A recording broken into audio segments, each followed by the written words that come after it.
औज़ुबिल्लाहि मिनश्शैतानिर्रजीम बिस्मिल्लाहिर्रहमानिर्रहीम इय्याका नअबुदु व इय्याका नस्तईन के बिस्मिल्लाहिर्रहमानिर्रहीम। मैं बहैसियत सरबरा मरकज़ वलायत अली पाकिस्तान आज शिया असना अशरी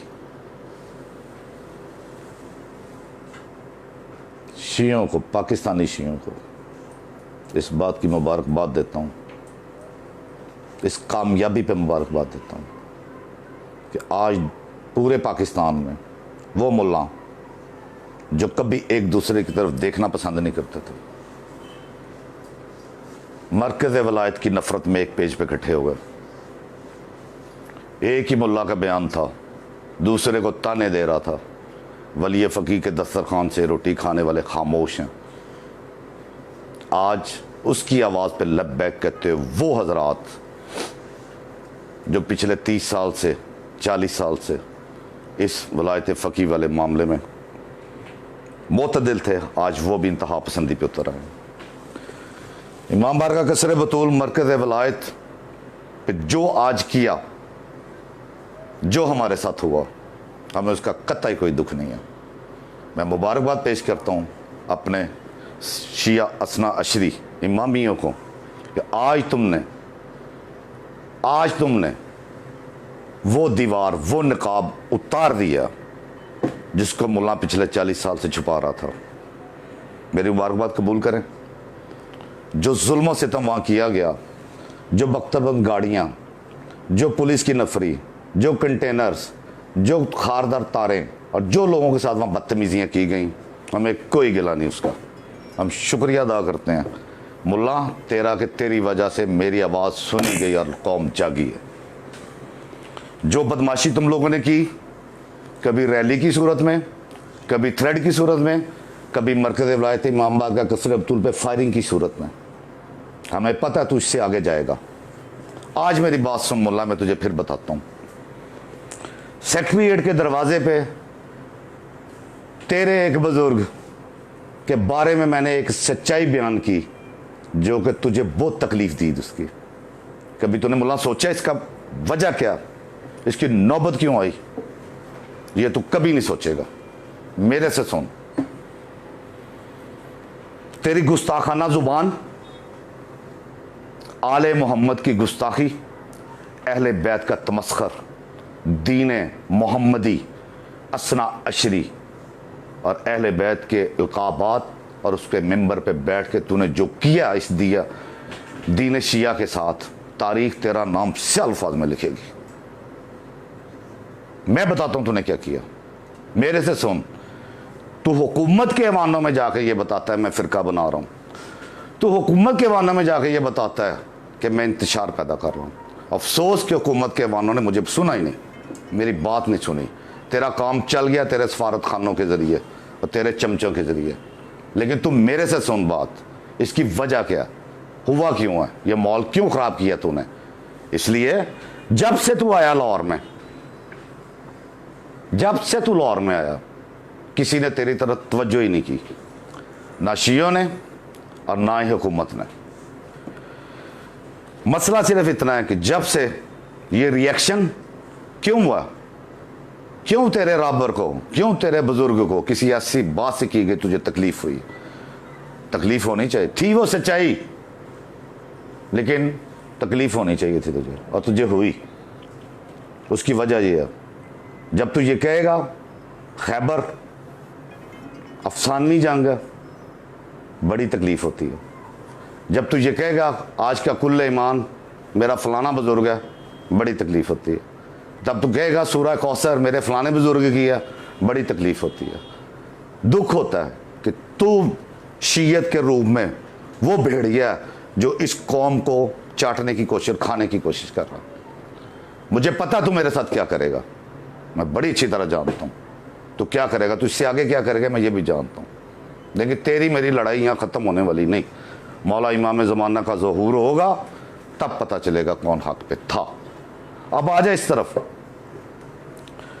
मुझे एक सवाल बता, मैं शिया असना से पूछता हूँ, इंतज़ामिया से मैं ये सवाल करता हूँ कि जब लेबनान में इनके बुजुर्गों की फ्लैक्सों पे ज़मीन पे रख के जूते मारे जाते हैं और जलाई जाती है। इराक में क्या वो मरकज़ वलायत करवाता है? मरकज़ वलायत वहां जाके करता है? जब इनके बुजुर्गों की तेहरान की सड़कों पे फ्लैक्सें जलाई जाती हैं, क्या मरकज़ वलायत जाता है वहां पे? आज मुझे याद आ रही है वो बात, वातियुल्लाह व अतीउर रसूल। ये वही आयत पढ़ता था वो यजीद, उसकी डिमांड भी यही थी कि उलिल अमर की इताअत करो। और उलिल अमर कौन? जो सीट पे बैठा हो। आज भी यही नजरिया कि हाकिम वक्त उलिल अमर नहीं है। उलिल अमर मिन जानिब अल्लाह, 12वां ताजदार वलायत मौला इमाम ज़मान अलैहिस्सलाम। दुनिया पे हुक्मरानी का शौक है तुझे। देख, मैं तुझे आज एक मशवरा देता हूँ। बोला मेरी बात सुन ध्यान से, इधर देख मेरी तो, मुझे पता तू कहाँ बैठा हुआ इस टाइम, अभी तू बिजी है, तेरे चमचे देख रहे हैं वो। गौर से सुन मेरी बात। कोशिश कर पाकिस्तान में किसी गैर मुल्की की तस्वीर जलाने का कोई कानून बन जाए। कि कोशिश कर ये कानून साजी करवा ले, वरना शिया असना अशरी पाकिस्तान में इराक की सूरत हाल पैदा नहीं होने देंगे। जो तुम लोगों ने वहां किया इधर हम पाकिस्तान में नहीं होने देंगे। तेहरान में 12,000 कैदी करके तुम लोग हुकूमत बचा सकते हो, तुम मुनकज़िफ़ा ख़ौर हो, तुम ये काम कर सकते हो। लेकिन पाकिस्तान में जब तक शिया असना अशरी पाकिस्तानी मौजूद है, एक जान भी मौजूद है, मैं चला भी जाऊं, ये बात याद रखी, यहाँ पे तेरे उस किसी भी गैर मुल्की की कोई गुंजाइश नहीं है। अब बात समझ में नहीं आती, मुझे ये बताएं, कोई भी किसी भी मुल्क का कितना बड़ा क्यों ना मजहबी रहनुमा हो, कितना बड़ा, उसकी मैं बैत कर सकता हूं? कत्ते ही नहीं। गैर मुल्की राबर को मैं कभी नहीं मानूंगा। मैं पाकिस्तानी हूं, मैं पाकिस्तानियों को मानूंगा। ये फरसूदा बातल निज़ाम जो तू लेके इंतज़ामिया को चक्कर दे रहा, और इंतज़ामिया को जो तूने झूठ की कहानियां सुनाई हैं, ये जो इमामे बांध के अबाएँ पहन के इंतज़ामिया के सामने बैठ के तुम लोगों ने जो वहाँ पे झूठी कहानियाँ सुनाई हैं, काश कि मुझे भी मौका मिलता, मैं भी इंतज़ामिया के सामने तुम्हारे चेहरों से नकाब उतारता कि तुम लोग कौन हो। लेकिन करबला का बुनियादी नज़रिया यही था। मेरा मौला कहता था नहीं, तो बादशाह तो हो सकता है, वो उलिल अमर नहीं है तू। आज भी करबला का नज़रिया यही है, हुक्मरान हो सकते, उलिल अमर तुम लोग नहीं हो सकते। अफसोस हुआ इमाम बारगाह कसर बतूल की जो हालत तुम लोगों ने आज की है। खुशी भी है वैसे, कहीं तो तुझे तकलीफ हुई है, और मुझे अफसोस हुआ उन पुलिस अफसरान पे जो इनके जामियात में गए, अपनी रिट को छोड़ के वहाँ गए। मरकज़ वलायत अली कभी पाकिस्तान सल्तनत हुकूमत की रियासत की रिट चैलेंज नहीं करेगा, कभी भी नहीं। मैं खुश हूँ इस बात पे कि आज कमाल मेहरबानी से मौला इमाम ज़माना की कमाल मेहरबानी से एक बड़े तसादम से बच गए। हम कभी शिया असना अशरी बच्चों को कभी भी इस साइड पे नहीं लेके जाएंगे कि मुल्क का अमन ख़राब हो। हाँ, तेरे स्लीपिंग सेल्स में जो बच्चे पल रहे हैं बल्तिस्तान के, तेरे स्लीपिंग सेल में जो तू फौज तैयार कर रहा है अपने तहखानों में, और तू जो वहाँ कर रहा है, एजेंसियाँ खामोश हैं, उनको नज़र नहीं आ रहा।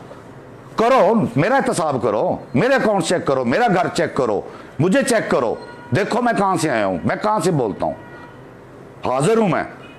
लेकिन इनको भी तो पकड़ो, ये कर क्या रहे हैं मुल्क पाकिस्तान? ये जामियात की बदमाशी है, बदमाशी। मैं बात कर रहा हूँ शिया, जो शिया के लबादे में जामियात हैं, अगयार की मैं बात नहीं कर रहा, ना मेरे उनके साथ कोई ऐसा बात है। मुझे अपने अंदर शिया निज़ाम की मैं बात कर रहा हूँ। वेरी क्लियर मैं ये बात बता दूँ, जिस फतवे को तू लेके गया मैं उसकी तस्दीक करता हूँ।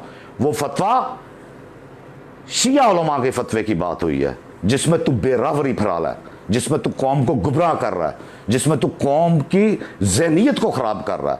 इतने इतने शर्मनाक फतवे तेरे सामने आए हैं कि मुझे कहना पड़ गया।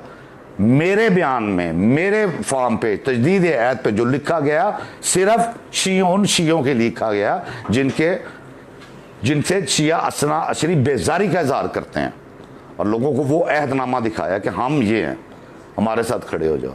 फतवा तेरे बुजुर्गों की बात कर रहा हूँ, अगयार की नहीं कर रहा।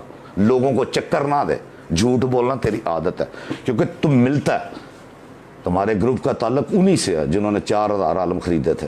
तुम वो उलमा हो, हम भी उलमा हक्का की ताज़ीम करते हैं, हम भी उलमा हक्का की इज़्ज़त करते हैं। हक्का का होना ज़रूरी है।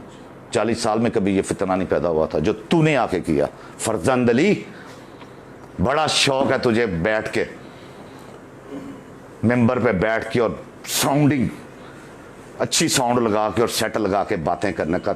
सारी तफसीरें कुरान की अपनी आरा से शामिल करता, तो मैं साबित कर सकता हूँ। और सामने बैठे हुए बंदे जो तुम्हारे मदरसे का पहला असूल है, सवाल नहीं करना रब्बर से, उस्ताद मोहतरम से। सवाल नहीं होगा तो शौर कहाँ से होगा? यही हैं वो स्लीपिंग सेल्स जिनको तू कह रहा है बोलना नहीं, मेरी बात सुनो। उन स्लीपिंग सेल की धमकी देता तू लोगों को। और जिस तरह तूने इंतजामिया को गलत बयानी की, और आज जो खेल खेला लाहौर में तूने, सारी दुनिया ने देखा और सारी दुनिया कह रही है दुर फिड़े मुँह तेरा। आज मैं फिर दोहराता हूँ, कभी मुझे गुस्ताखी पे मजबूर ना करी जो तेरे नज़दीक गुस्ताखी है, मेरे नज़दीक सच्चाई है। कभी ऐसा काम ना करी कि मैं तेरे बुजुर्गों के कपड़े उतारूं। ये बात ज़हन में बिठा ले। इस मुल्क को इराक नहीं बनने देना कि सड़कों पे तेरे राबरों के और तेरे बुजुर्गों के पुतले जलते नजर आए। ये बात मेरी समझ ले मुल्ला, जितनी मर्जी तू प्लानिंग कर ले, जितनी मर्जी कर ले, एक दिन सच उभर के रहेगा। पाकिस्तान की नजरियाती और जुग्राफियाई सरहदों की हिफाजत करने वाले भी इस बात को सोचें, ये कौन है फरजंद अली, कहाँ से आया। चल आज कौम को एक बात बताता हूँ तेरी, तो इसकी तस्दीक कर या तरदीद कर। क्या तुझे ईरान से निकाला नहीं गया? खबरगान में साजिश पैदा करने के जुर्म में तुझे वहां से निकाला नहीं गया? साबित कर कि तेरा जो डिग्री लेके बैठा है वो सच्ची। अगर कुम मुकस्सा का कोई मुदरसा तेरी डिग्री सच्ची साबित कर जाए, मैं तुझे मान जाऊं। तो इतना बड़ा झूठा और एक्टर है। उस्ताद मोहतरम, अपने बुजुर्गों की इज्जत अपने हाथ होती है। उन बुजुर्गों के बच्चे खुद इज्जत करवाते हैं बुजुर्गों की। अब आ जाए इस तरफ, ये हुआ क्यों? पिछले 4 साल से तमाम गुस्ताखाने आले मोहम्मद, गुस्ताखाने अहले बैत, और सबसे बड़ा गुस्ताख तू, जिसने एक गैर मासूम को वक़्त का हुसैन का, जिसने मुसलमानों की एक वाहिदुल किताब मौला इमाम ज़माना माफ़ करे और जनाब रसालत मुहम्मद सल्लल्लाहु अलैहि वसल्लम अपनी पनाह में रखें, तूने सूरह कौसर चुराई, सूरह दहर चुराई। तेरे बयानों ने, तेरे वीडियो ने। मैं हुकूमत से गुजारिश करूंगा, इसको मदरसा चलाए तो इसकी ये चिड़चिड़ बंद करवाएं। इसकी रोज़ वीडियो पे सामने आ जाता है और आके शुरू हो जाता है। क्या अपनी मर्जी से तफसीर, अपनी मर्जी से आयत, अपनी मर्जी से उसका तर्जमा। गधा वो होता है जो ज़्यादा सामान उठा ले तो वह मंजिल से पहले रुक जाए, तो वो कहलाता है मुकस्सर, वो मंजिल पे नहीं पहुंच सका। जो गधा सामान उठा के मंजिल से आगे निकल जाए वो कहलाता है गाली, क्योंकि मंजिल से आगे। ओ भाई क्या बात कर रहा तू? खराब नहीं, वैसे तेरा भी कसूर नहीं है। खरासनी गधे बड़े मशहूर हैं दुनिया में, ये बात ठीक है, तू ठीक कह रहा, तेरी बात ठीक है। देख, मैं मुल्क पाकिस्तान के लिए खड़ा हूं। मैं ये बता दूं, मैं पहले पाकिस्तानी हूं, फिर मैं शिया हूं। जो खेल तू पाकिस्तान में तूने शुरू किया, तेरी लिबनानी सोच कभी नहीं आगे बढ़ेगी। और फिर तेरे ही तो वली फ़की के असूलों में से एक असूल ये है कि वली फ़की वहाँ होगा जहाँ हुकूमत बनाने के चांस होंगे। लाना अपनी किताब दिखा कौम को, क्यों नहीं दिखाता? 4 असूल है ना तेरे वली फ़की के, वही बनाया ना जिस पे खड़े हो। उसमें एक ये भी तो है ना कि वहाँ वली फ़क्र होगा, मरकज़ियत वहाँ होगी जहाँ हुकूमत बनाने के चांस होंगे। भाई ये अहले सुन्नत स्टेट है, यहाँ तेरी हुकूमत का कोई चक्कर नहीं है। तू अपनी रेशरमानियों से बाज आ जा, असना असरी शियों को तंग करने से बाज आ जा। हालांकि तू आएगा नहीं, बड़ा डीट है। तो ईरान से भी इसीलिए निकाला गया था, उन्होंने तुझे 2 दफ़ा वार्निंग दी थी कि निकल जाए यहाँ से। हर तेरे उस फतवे की मुखालफत करूंगा जो कौम को, बच्चों को बेरावरी की तरफ ले जाएगा। चल एक सवाल बता, कितने मुज्तहिद तेरे? सब अच्छे हैं, बहुत अच्छे हैं। जिन्होंने लिखी है तज़ील मसाइल, वो बता। 12-14 तज़ील मसाइल हैं, कभी मुश्तरका एक बना पाया तू? नहीं, इसलिए कि तुम लोग अपने अपने टारगेट पे हो। मेरा मुरज्जों से कोई लेना देना नहीं है। ये बात कान खोल के सुन, मेरा लेना देना है, मुझे इज्जत करा अपने बुजुर्गों की, और गुस्ताख खाने आले मोहम्मद की ज़ुबान बंद कर। ये तेरे ज़की बाकरी और ये फलाना और ये फलाना और ये नुसरत बुखारी और फलाना, जितने कुत्ते ये भौंक रहे हैं, मैं तुझे फिर कह रहा हूँ, जो आले मोहम्मद को भौंकेगा, जो आले मोहम्मद की तस्दीक करेगा, वो कुत्ता है, चाहे मेरा बाप ही क्यों ना हो। इस बात को नोट कर ले। तो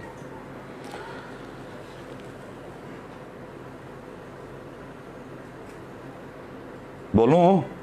सुन रहे हैं ना? ध्यान से सुन।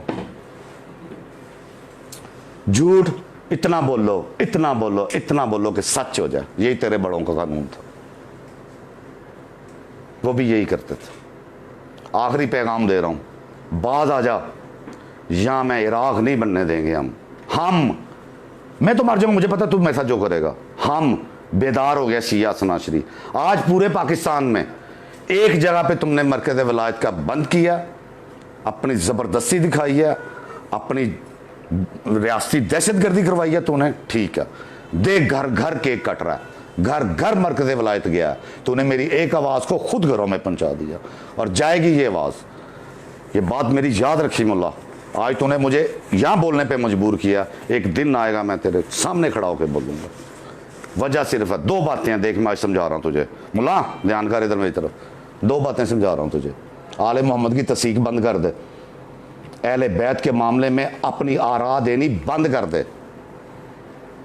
तू अपने आप को रूहुल्लाह, नूरुल्लाह, हुज्जतुल्लाह, अल्लाह अल्लाह लिखवा, मेरा तेरे से कोई लेना देना नहीं। हमारे अकीदे को ना छेड़, अपने अकीदे को संभाल। तेरी हमारी लड़ाई कोई नहीं, सिर्फ यही तेरी मेरी लड़ाई है। आले मोहम्मद की तस्दीक बंद करो। गुस्ताख सबसे बड़ा तू खुद है। उस्ताद मोहतरम, तू अपनी जुबान को लगाम दे, इसलिए मैं कह रहा हूँ लगाम दे।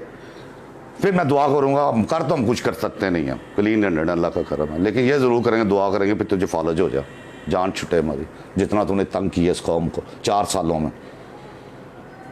अब मेरी बात सुन, मैं तुझे 2 बातें कह रहा हूँ, 3 सवाल हैं मेरे, उनका जवाब दे दे, मैं पाकिस्तान छोड़ता हूँ। बता दे इज्तिहाद कहाँ से लाया? वली फ़कीह के लिए कुरान से कोई एक आयत, एक नसे कुरानी दे दे कुरान में से। नाइब इमाम के लिए कोई एक आयत दे दे, कोई हदीस दे दे, कोई फरमान मासूम दे दे, अपनी आरा वाली नहीं कि जो तुझे पसंद है तू वो तर्जमा करे। आजा हाई कोर्ट में, आजा हाई कोर्ट में चलते हैं, जजों के सामने बैठ के तू भी अपना मुकदमा लड़, मैं भी लड़ता हूं। चल तेरी नजर में मैं मुशरिक हूं, मैं काफिर हूं, मैं गाली हूं, मैं मशरिक हूं, जो तूने मुझे कहा मैंने मान लिया। चल हमारी जान छोड़, तेरा इमाम बाड़ों से क्या ताल्लुक है? आज़ादारी से क्या ताल्लुक है तुम लोगों का? अमन में तुम क्या करते हो? कितने लोग अमन की मीटिंग है जो आज़ादार हैं? कितनी मजलिसें करवाते हैं? मदरसे का इमाम बरगा से कोई ताल्लुक नहीं है। ये बात आप ज़हन में बैठा लें। 3 सवाल तुझे किए हैं, पूरी दुनिया देख रही है, 3 सवालों का जवाब दे दो, मैं हाथ खड़े करता हूं। पहला सवाल फिर दोहरा रहा हूं तुझे, वली फ़कीह के लिए कुरान से कोई नस दे दे मुझे। दूसरा सवाल, इज्तिहाद कहां से लाया? तीसरा सवाल, नाइब इमाम, तीनों की मुस्तनद बात मुझे कुरान से साबित कर दे। तू जीता, मैं खामोश। नहीं तो ये मेरी बात याद रखी, बाज आ जाओ, खुदा के लिए बाज आ जाओ। ये इराक नहीं, ये पाकिस्तान है। वो वक़्त ना है कि पाकिस्तान की सड़कों पे तेरे बुजुर्गों को के पुतले जल रहे हों। मैं नहीं जलाऊंगा, खुदा ना खास्ता, अल्लाह माफ़ी, मैं नहीं जलाता। लोग बेदार हो गया शिया, तेरी इस हरकत से, तेरी इन बातों से बेदार हो गया लोग, और तुझे गुस्ताख डिक्लेयर कर रहा हूँ। सबसे बड़ा गुस्ताख है आले मोहम्मद तू है, दुर्फ है मुल्ला तेरा, बस।